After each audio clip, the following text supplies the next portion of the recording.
Opérationnellement, un petit bilan de l'année écoulée, les perspectives tracées pour l'année 2014 et quelques souhaits. S'agissant du bilan, l'établissement, pour la deuxième année consécutive, se retrouve à l'équilibre financier. Une visite officielle, en fait deux visites officielles, une d'ailleurs qui préfigurait peut-être l'autre. Le directeur général de l'ARS est venu nous rendre visite au mois d'octobre et a salué les efforts de l'établissement et a relevé surtout qu'au centre hospitalier d'Avallon, on dispensait des soins de qualité.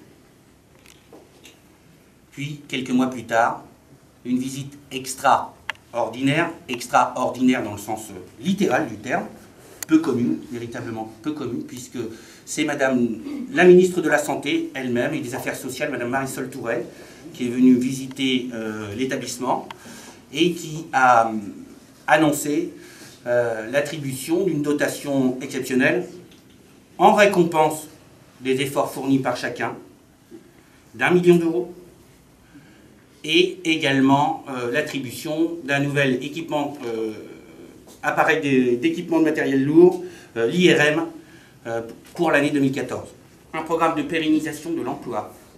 Pérennisation.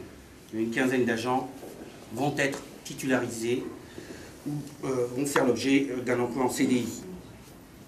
Une amélioration, enfin, nous avons essayé, des infrastructures d'une manière globale, et puis des investissements dans les dispositifs médicaux pour la prise en charge de nos patients.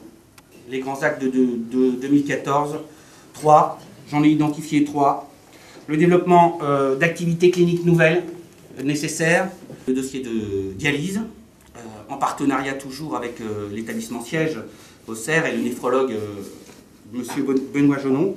Et puis une activité clinique, cette fois-ci de santé publique, la participation de l'établissement à la prise en charge précoce des accidents vasculaires cérébraux, la téléfibrinolyse, qui sera permise grâce à l'institution au sein de l'établissement d'une permanence des soins en imagerie. Deuxième axe, l'accentuation de la professionnalisation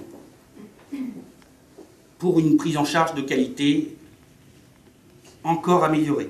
Et enfin, troisième axe, la promotion de l'expression du droit des patients et des résidents.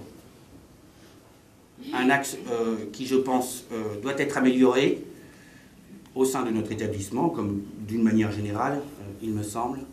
Les débats très fructueux sur la fin de vie, je pense que vous les suivez, sont évocateurs. Nous sommes dans une dynamique qu'il est important de poursuivre.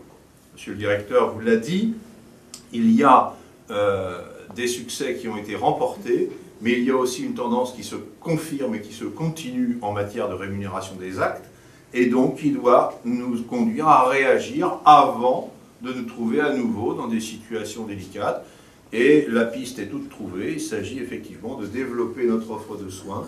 Maintenant, je voudrais également avoir un petit mot pour Léo Grézard. Beaucoup ici le connaissent et s'en souviennent. Son esprit d'opiniâtreté a été pour nous une source d'inspiration et continuera, je crois, de l'être.